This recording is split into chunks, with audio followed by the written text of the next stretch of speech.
that. But it's interesting, Sir Edward, all these Labour MPs are complaining about X, but they're all on X every day making silly comments. You couldn't make it up. They've got any sort of scruples or backbone, you'd all come off X, but I suspect not one of them will. They'll carry on. Let's not forget. Yeah. In this clip, we're about to watch what could be the most savage few minutes Parliament has seen all year. The debate pulls no punches as failures are laid bare, from ignored grooming scandals to vermin overrunning Birmingham to a welfare system rewarding those who refuse to work. And don't miss the moment a Labour MP thinks he's landed a clever gotcha by bringing up Elon Musk, only for it to blow up in his face. This is exactly why the political class fears reform. They don't speak in rehearsed soundbites, they speak plainly. If you want more videos calling out the powerful like this, smash the like button, subscribe and turn on notifications. Now let's watch Lee Anderson rip apart the official story. And let's be honest, if this petition was likely to trigger a general election, I doubt very much whether some of my former colleagues would be in the room today, because many of them would actually lose their seats. Well, we all make mistakes. We all make mistakes. And when we make mistakes, we should hold our hands up and say, sorry. And wherever I go in this country, and I travel a lot around this country every week, I get people saying to me that they're sorry. Sorry for voting Labour for the last general election. And they will never vote Labour again. They wish they could turn the clock back and vote for a different party. Normally, Reform UK. Should I do? I will give away, yeah. He talks about being sorry. I mean, so many people across the country voted reform in local council elections on the basis that council tax was either going to be no increase or perhaps even cut. Now they're faced with rises at the very limit of what's legally possible. Is he sorry for that?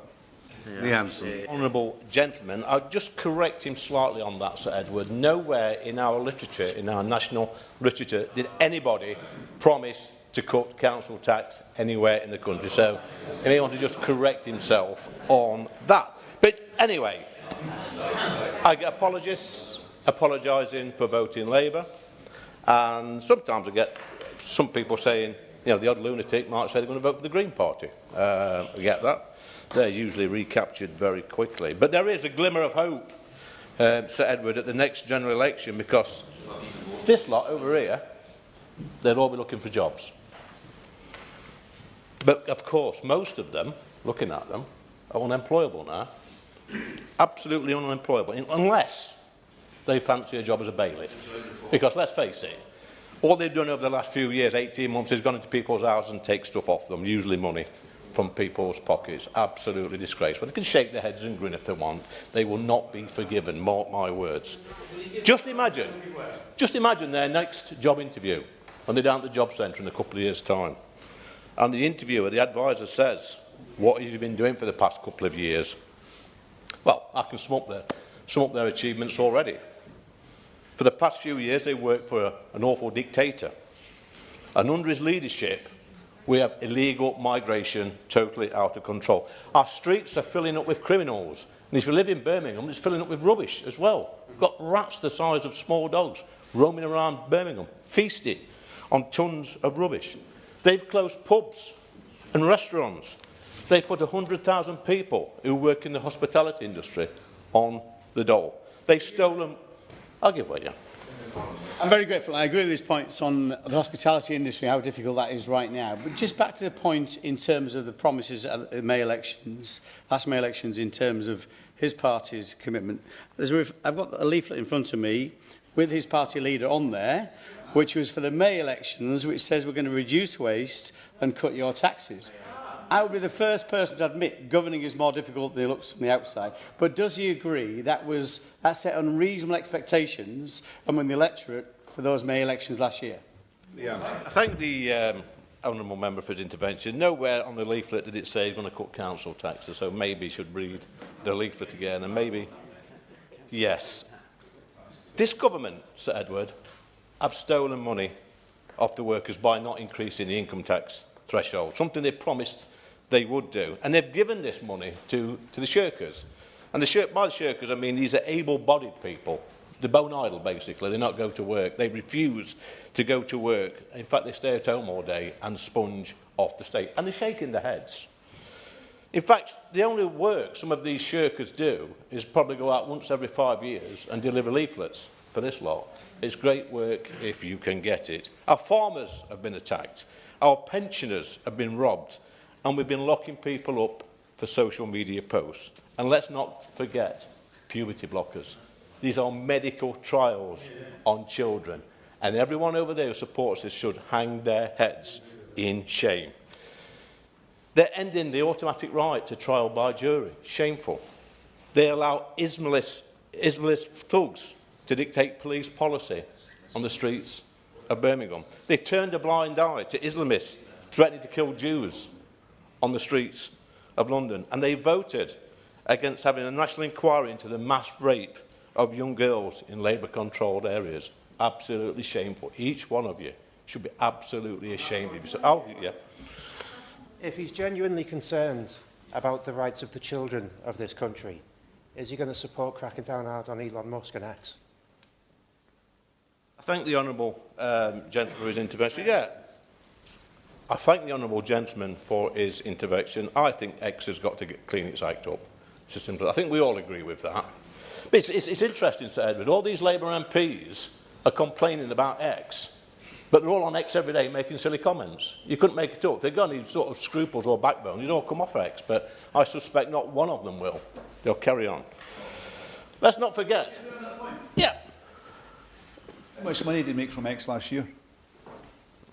I'm not quite sure. I make about 400 quid a month from being on X. Not exactly the gotcha sort of question or answer you expected from the honourable. Yeah, I make no bones about it. I make money from X, and also the money I make, I pay about 45% tax on it, so it goes to the Treasury. Let's not forget another flagship scheme of the party opposite, which is building brand new social housing for illegal migrants that come over the channel. Meanwhile, we've got 1 million Brits stuck on the council house waiting list. But anybody who calls this out, who disagrees with that lot over there, Sir Edward, they're labelled as far-right racists. Now, it would be fair to say that every family in this country has been affected by this Labour government, but not in a good way. And we've all had enough on it. We're fed up to the back teeth of them. Let's discuss the Cabinet. Start with the Prime Minister. His first instinct is to prioritise foreign judges over British people. We've got an Attorney General who agrees that with the ECHR when they block foreign rapists and murderers from being deported. We've got a Chancellor who doesn't understand the first thing about economic growth.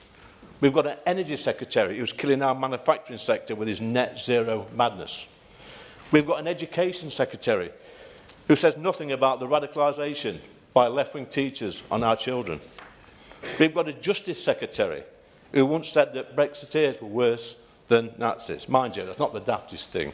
He said, just go on YouTube and have a look at his contributions on Mastermind. Hilarious.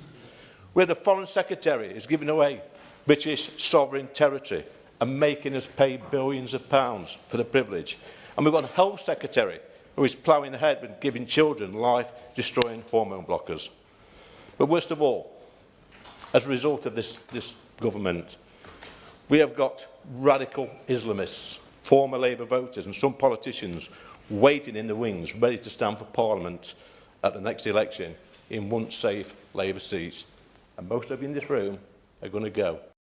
There was absolutely no restraint on display. What really stood out was what wasn't said, the complete lack of response from Labour benches when the issue of organised abuse of young girls in Labour-run areas was raised. Suddenly, all that noise we hear about leaflets or Elon Musk disappeared.